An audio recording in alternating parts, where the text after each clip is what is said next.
Okay, we're recording. All right. In 3, 2, 1. Actually, let's talk about that real quick. The intro. We've had a lot of people say they missed the Welcome to Unhinged Magi.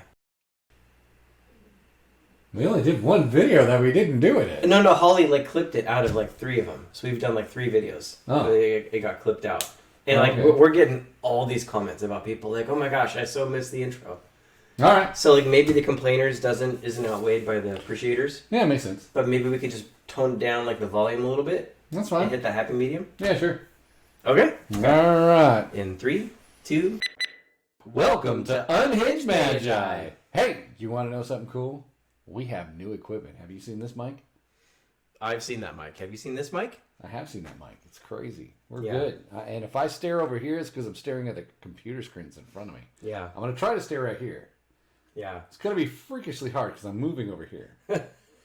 So a lot of people were making the comments, you guys, about hey, why don't you guys get a better setup? And so, well, we did. Yeah. And we got it hooked up right now. We're surrounded by a bunch of new equipment. And there's 2 giant freaking monitors. It's hard for me not to look at it. You know, I'm going to have to post a picture of this on Instagram, actually. Yeah. Okay, cool. I think that, it'll be pretty good. Yeah. So, by the way, you should still talk like that. Right into the directional area. But we just fixed the sound. Yeah, but I think what fixed it was the decay rate. Okay, well. Yeah. Okay. So, anywho, we're going to be talking about Flesh and Blood today. Are you excited? I am excited, actually.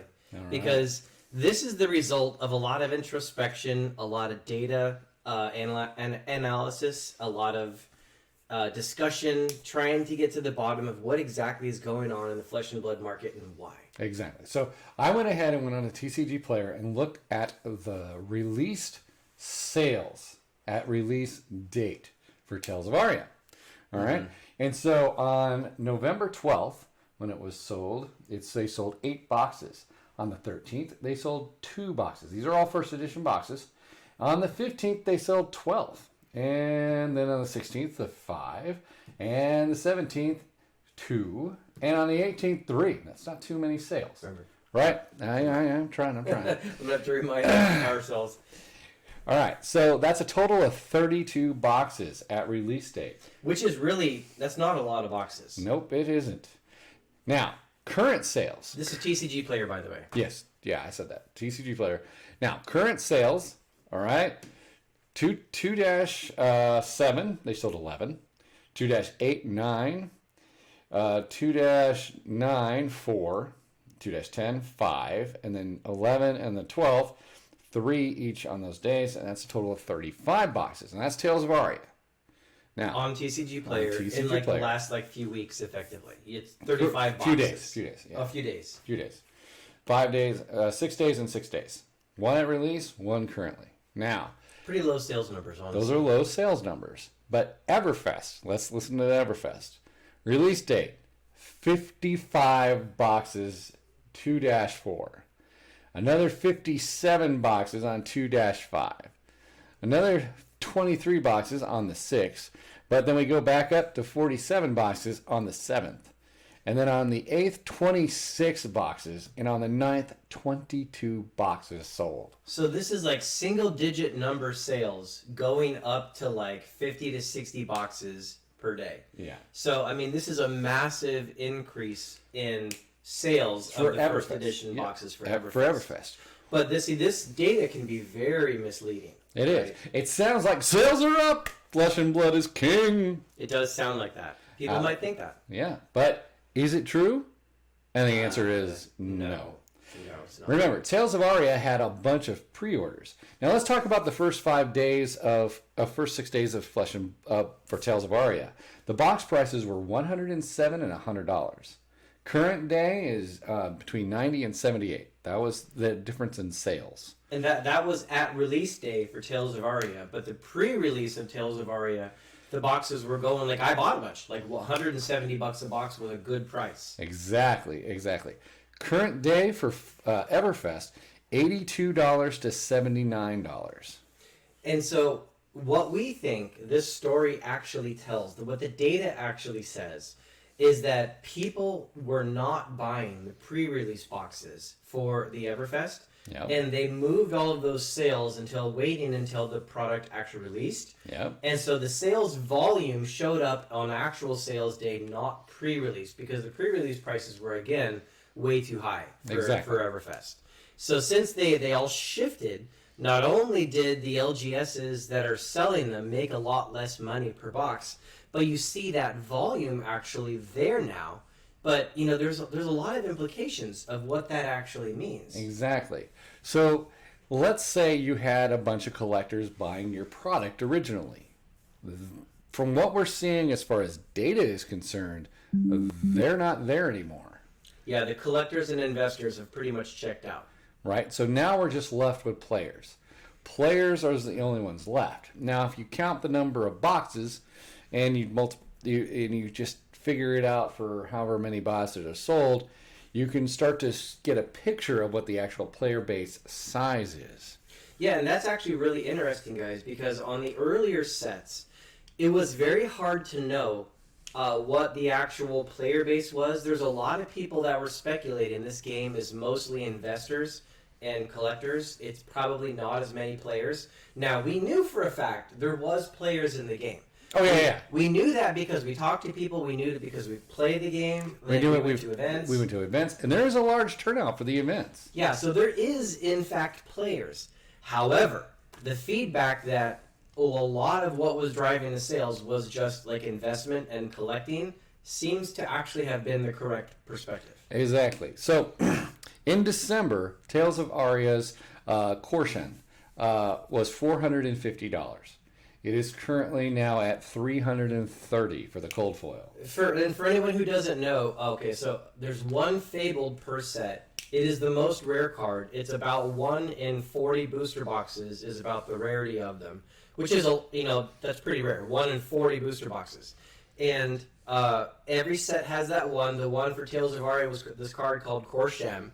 And so you were really lucky if you got that. And that's the reason it was $450 per box, right? $450, yeah. At one point in December, and now it's currently $330 for the cold foil. Everfest is following the same trend. It's right now it's at $411. All right. However, based on data, that is going to decline rapidly. Right?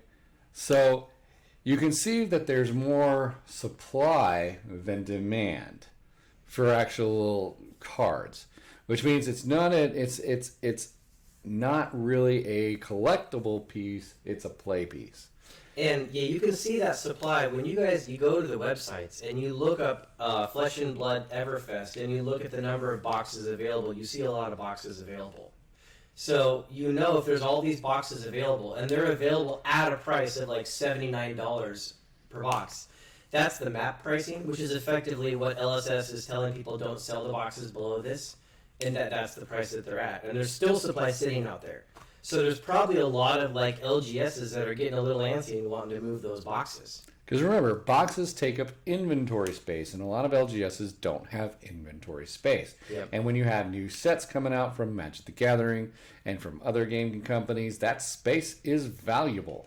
And it also ties up your capital, which might be borrowed capital, meaning that LGS is actually paying an interest rate on that product they have sitting on a shelf. So they're basically getting a bill every single month on the interest rate to just leave them sitting there on a shelf, and they don't want to leave them sitting there. You got to keep moving. Now, the other thing that this implies, though, is that your total value, in order to keep Flesh and Blood going, they need to make sales. So, this kind of actual sales trend does not look promising towards the future. If the player base does not grow rapidly, it's not going to actually make money in the future, and therefore they will probably eventually shut down if this continues to be the trend. Mm-hmm. Right? You got to have that excitement. The pre-orders have to go through. The LGSs have to sell their product. These are the things that must happen for a successful business to even stay afloat. Now, a lot of people like to compare it to the original Magic sets, right? The Four Horsemen. Everybody talks about it. Man, Flesh and Blood's going to have the Four Horsemen set, and these sets are going to explode in the future. That is if it takes the test of time, and the test of time is a hard thing to do. the original alpha sold out, right? WTR, pretty much we can say it's sold out. Oh, yeah. For sure. So as far as we can tell, yeah. The next set, Beta, sold out again. But that wasn't an expansion. Let's be clear. Arcane Rising came out. I think we can pretty much say that sold out too. Yeah, for sure. We can say that even Crucible probably sold out in a way, right? Even though prices have gone down. At a price, yeah. Right? Yeah. However, we're starting to catch up. We've got Unlimited. Unlimited sold out. For Magic the Gathering, Wizards of the Coast. We have Arabian Nights sold out. Legends sold out. These are things that sold out. But who consumed it? Players. Players, not collectors. It was players. Not investors. Driving all that because nobody back then knew anything about collecting and investing. Well, collecting to some extent, but investing not really. Actually, yeah. You know, because people had a hard time believing cards should actually be worth a large amount of money back then. So it Exactly. was all, there was some collecting, but it was mostly playing. Everybody expected it to tank out just like all the other card games that are out there, right? So it was a player-based game. That was all it was. It wasn't considered, hey, this card could be thousands of dollars in the future. Nobody was thinking thousands. It was more like, this card might be $10 and I can probably buy some lunch. Yeah, something like that for sure. All right? But it was a survival of player base. Does Flesh and Blood have the player base for millions of boxes? The answer to that clearly appears to be no. Like when you look at the data, the answer is no. The player base is not consuming the supply of cards that's out there. And that's really critical, actually. And that actually goes all the way back to even to, like, you know, now that Welcome to Wrath is Unlimited, is out of print, and you can go out there and buy Welcome to Wrath Unlimited boxes very cheap. That even means all the way back to their very first editions that there is way more supply than there actually is player base. But see, that's really important because when you look at Magic, and this is why we were tying this back to Magic, what eventually made those old sets start going up is that eventually the player base and the demand grew past the supply. And that's when the prices started to move. In fact, like Fallen Empires, it took like 25 years for Fallen Empires to actually go up in price. And there's still tons of product that's sealed out there. Yep. And so, I mean, that's a long time to wait for basically the demand to outstrip the supply. And so all of that comes down to what is the demand. And if investors and collectors have literally checked out in Flesh and Blood, all of your demand is now players. So that means, okay, now you watch the player base growth. And if the player base in Flesh and Blood is not growing, I'm not asking whether or not it's a good game and do people love it and do they attend events. That's not what I'm saying. Correct. Is the player base growing? Because it has to grow to eat up that demand. Because you no longer have collectors, you have no investors, you only have players now. Yeah. So that means it does have to grow in order to stand the test of time. But here's what happened in Magic's history. Fallen Empires was actually pretty much the catalyst, the one that says everyone just kind of tanked out and that kind of stuff. Lost faith. And it might have crashed. However, what happened was Magic the Gathering players would check out. I checked out, and then eventually I came back in. And then I eventually checked out again, and then you come back in. That's going to happen with Flesh and Blood as well. People are going to play the game fanatically for a while, and then they will check out. So you have the first round people probably getting to that point where they're going to check out. And seeing how their collections have gone down in value is probably going to make them check out faster. Yeah, it's all of this, you guys, is a balance. That doesn't mean they won't come back. It just means they're currently checking out. But if not enough remain, then if distribution is not selling any product and the events are not kicking off, even if the game is fantastic. And the game is fantastic. Yeah, we're not talking about that. The game is fantastic. When you get down to those last life points, it is really kind of, you're on edge to whether you can get that last hit point down.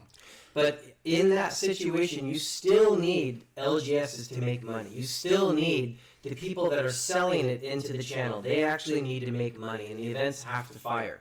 So even if the game is fantastic, if enough people check out and you lose that critical mass, the game can still fail.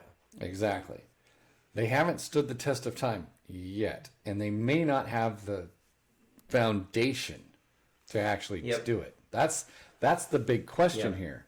So what we're telling you as clearly as we can, you guys, is and then we've actually been saying it the entire time, but like the data is really proving it out. You've got to watch the player base. The player base is what determines the life or the death of this game. Yep. It is now more true than ever. Yeah, because exactly. the collectors and the investors checked out. It is the players that will determine if this game lives or dies. Because there's no way for them to do the advertising dollars at this point to tell everyone to come and shop with us, right? To come and try out the game. No matter how many tournaments you put out, if nobody has your cards, they're not going to show up to the tournaments. They're only going to show up to the tournaments if they have cards in hand. They're not going to show up there to tournaments if they have nothing. So in my opinion, and this is just Edwin's opinion, we'll see if Dan agrees with what I say here. I think there's one direction that LSS can go with this to try to right this ship. I think there's only one thing that will truly do it.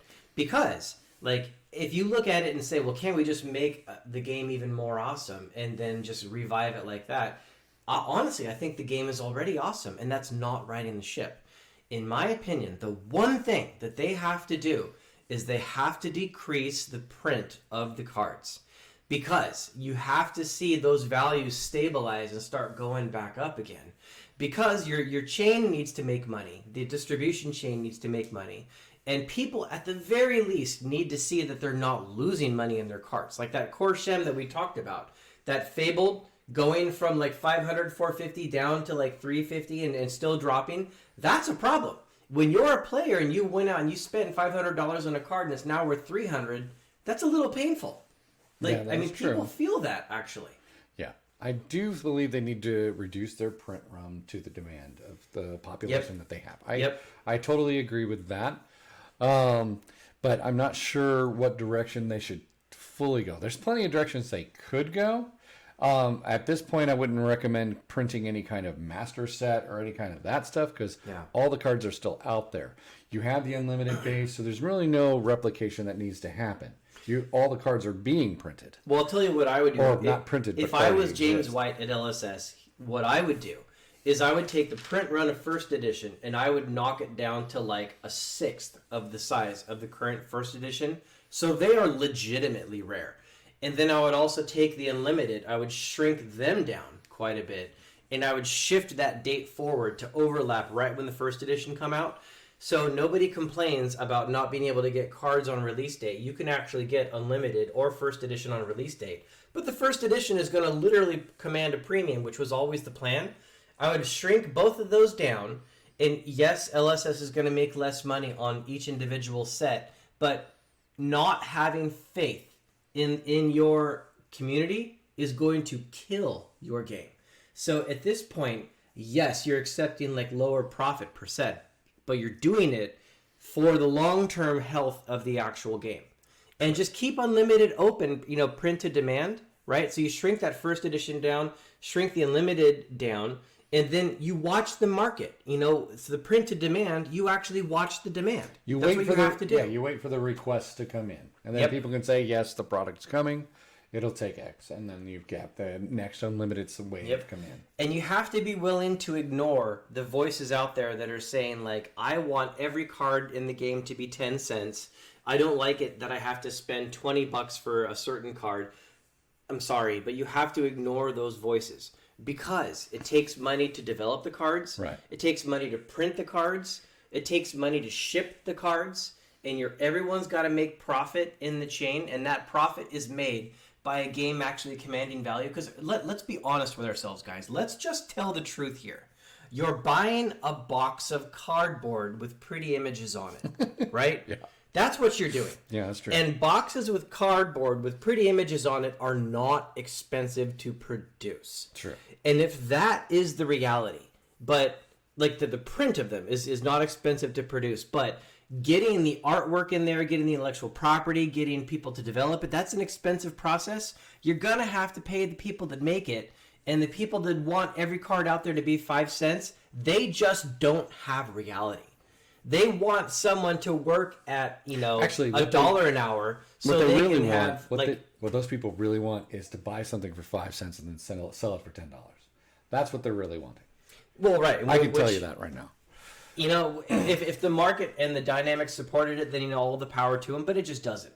You know, the people that produce the game have to actually make a profit.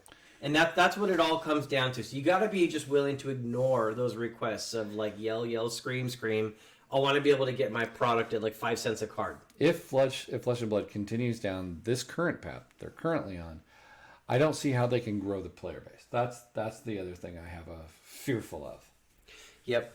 Yeah. So because they're not having the free people talking about it on Reddit. Yeah. They're not having any anyone speaking about it, so no one's going to hear about it. Yeah, and so eventually it's going to become one of those fads that was there and is gone. Everybody heard about it, you guys, because there was money being made and these boxes were hitting insane prices, and everybody was talking about Flesh and Blood.